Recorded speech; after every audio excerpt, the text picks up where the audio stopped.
welcome to today's YouTube video. In today's video, I'm going to be talking about 10 things some of y'all do wrong in MVSD. I literally get asked for tips every single day, so this video is going to be for y'all. Let's get it.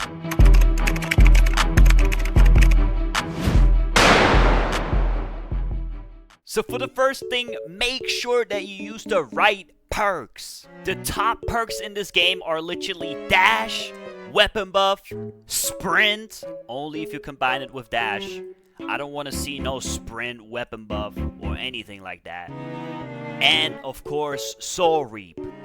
Not in 1v1s, of course. Now on the screen, I gave you guys the 3 best perk combinations. Make sure that you know how to use every combination well, so you can be as versatile as possible. Now for the second thing, if you don't have all the perks, make sure that you save up for them, okay? I don't want nobody out here buying cases hoping they get a legendary.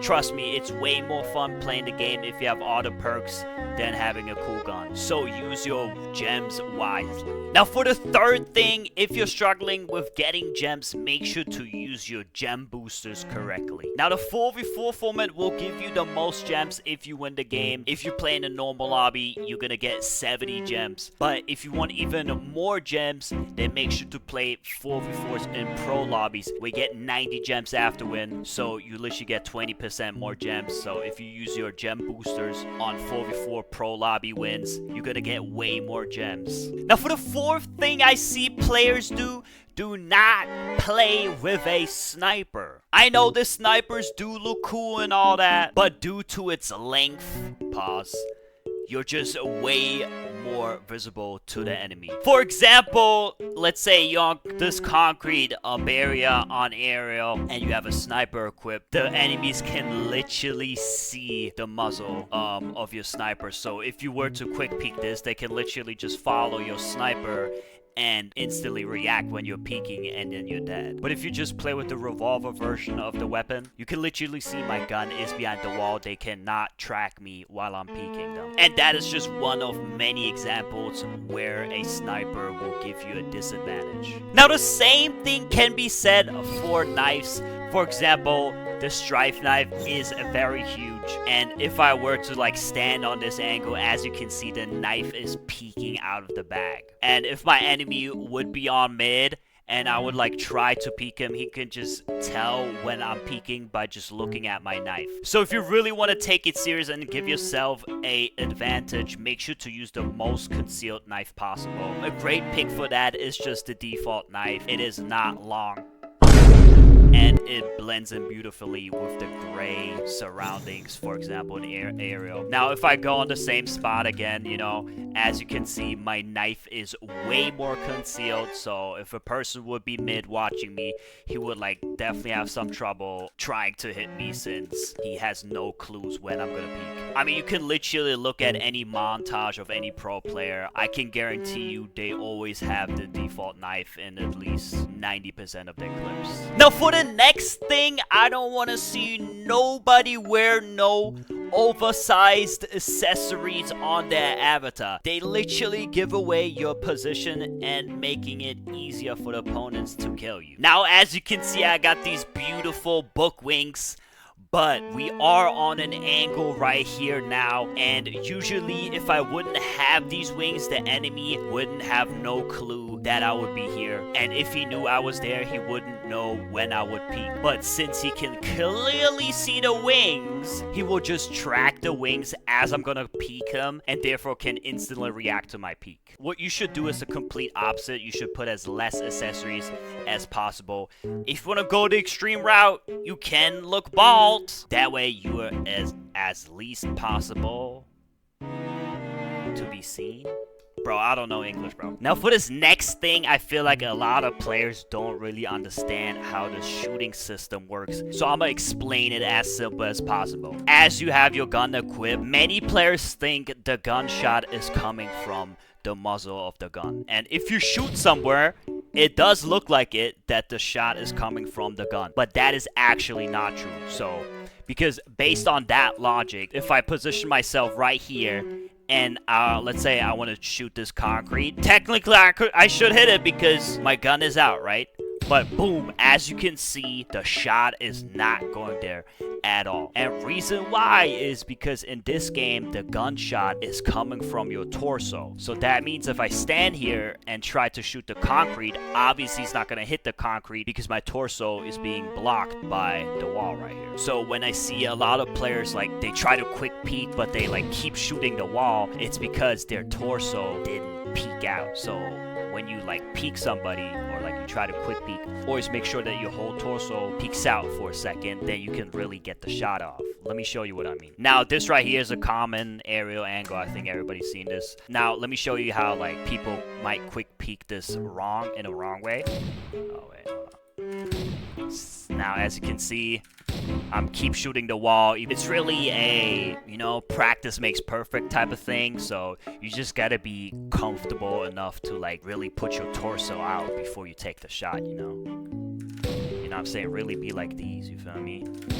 Don't focus on where your gun is, focus where your torso is. Because if your torso's not peeking out, you're not gonna hit anything. Or for example, you know, my gun is behind the container, but my torso is out. So realistically, I shouldn't hit the guy that's standing right there. But in this game's logic, I can, because my torso's not getting blocked by anything. If I shoot at him, he's gonna die.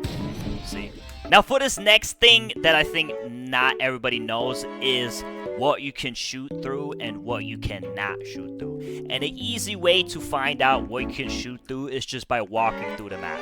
For example, we see these, I don't know what this is called in English, but this, I mean, it looks like a solid object, but since I can walk through it, you can shoot through it, okay? Next example would be on the containers. As you can see on the edges there, it looks like it's solid, but as you can see, I'm literally inside of it. So that means I can walk through it so the opponent can shoot through it. This can cause a lot of trouble because right here, this might look like I'm fully concealed, right? Even for the enemy, I can't see him. But since we just found out that you can walk through the edges of the container, that means I can shoot through them as well.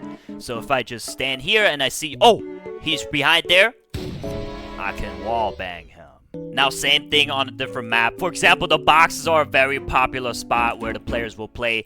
But as I'm going through the box, you see that the edges, they're not solid. Like, I can literally walk through them. Even up top here, you see my legs are inside of the box, basically, right? So people that think they are completely safe up here, they aren't actually at all. Because if I'm the enemy and I see you up there and I know that the edges of the boxes are not solid, I can once again wallbang.